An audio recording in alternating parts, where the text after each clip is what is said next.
वक्त जुड़े हुए हैं।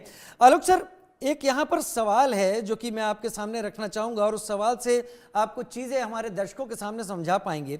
101 सीटें कांग्रेस ने लड़ी और 19 के करीब का कांग्रेस का आंकड़ा है। बिहार में भी 78 लड़ी थी और 19 के करीब कांग्रेस का आंकड़ा है। क्या कांग्रेस महाविकास अघाड़ी में कमजोर कड़ी साबित हुई या कांग्रेस पहचान नहीं पाई कि जो वोट वो इस संगठन या इस गठबंधन के साथ आगे लेना चाहती है उसके सहयोगी उसे ट्रांसफर नहीं करा पाए आगे? मैं कांग्रेस प्रवक्ता से तो पूछूंगा ये सवाल, आपको क्या लगता है? हालांकि आलोक सर, सवाल पूछते पूछते देखिए 19 से 17 पर पहुंच गई कांग्रेस, अब न जाने और कितनी कम हो जाए। देखिए राजीव जी, सही बात यह है कि संगठन जब बिल्कुल कमज़ोर हो उसका नतीजा सामने दिखता है। ये ठीक है कि वहाँ पर झारखंड में उसकी स्थिति थोड़ी बेहतर है क्योंकि वहाँ तो सोरेन का फ़ायदा है, झारखंड मुक्ति मोर्चा का फ़ायदा है, उनकी सरकार भी थी।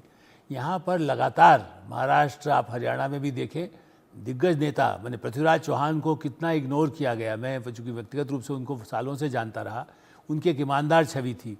सचिन पायलट को महाराष्ट्र में किस तरह से आते हैं पृथ्वीराज चौहान। हाँ, इस दृष्टि से मेरा ऐसा मानना है कि राज्यों के छत्रपति, जो एक समय में इंदिरा गांधी ने कोशिश की थी कि राज्यों के महत्व हो, लेकिन धीरे धीरे आप ये देखें कि राहुल गांधी के नेतृत्व में आने के बाद से, चाहे वो पार्टी के अध्यक्ष पद पर न भी हो, राज्यों के या जो उनके प्रतिद्वंदी हो सकते हैं, युवा नेता हों, मिलिंद देवड़ा आप देखिए, सचिन पायलट तो अभी भी पार्टी में है, लेकिन कमलनाथ को किसके साथ लड़ाया गया?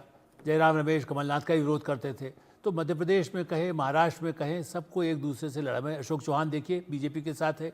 ऐसी स्थिति में मुझे लगता है कि महाराष्ट्र में संगठन की कमज़ोर होना और अति आत्मविश्वास, वहाँ तो तैयारी थी कि सरकार, आपने देखा होगा 3 ऑब्जर्वर भेजे गए और कहा गया था तैयार रखिए सर, हम तोड़ करके ले आएंगे। सर एक मिनट, प्रियंका जी से क्या इस बात का और मैं यहाँ पर ऐड लेना। प्रियंका गुप्ता जी, स्पोक्स पर्सन कांग्रेस, मेरे साथ इस वक्त जुड़ी हुई हैं। प्रियंका जी, आपको क्या लगता है जो महाराष्ट्र में हुआ? बहुत उम्मीदों के साथ आप थे, आप बहुत सारी बातों को लेकर जा रहे थे जनता के सामने कि क्या इस सरकार में महायुति में होता रहा है और क्या पहले किया इस सरकार ने। क्या आपके सहयोगी आपको वो ट्रांसफर नहीं करा पाए कि बिहार की कहानी आपके साथ करीब करीब रिपीट होती दिख रही है और आपके सहयोगी ज्यादा ले पा रहे हैं और आप कम? देखिए, मैं यही कहूंगी कि क्या हार में क्या जीत में किंचित नहीं भयभीत, कर्तव्य पथ पर जो मिला यह भी सही और वो भी सही। अटल जी ने क्या बेहतर लिखा था। काम था कि वो सत्ता पक्ष की कमियों को उजागर करे, वो हमने किया, बखूबी किया और अब करते रहेंगे।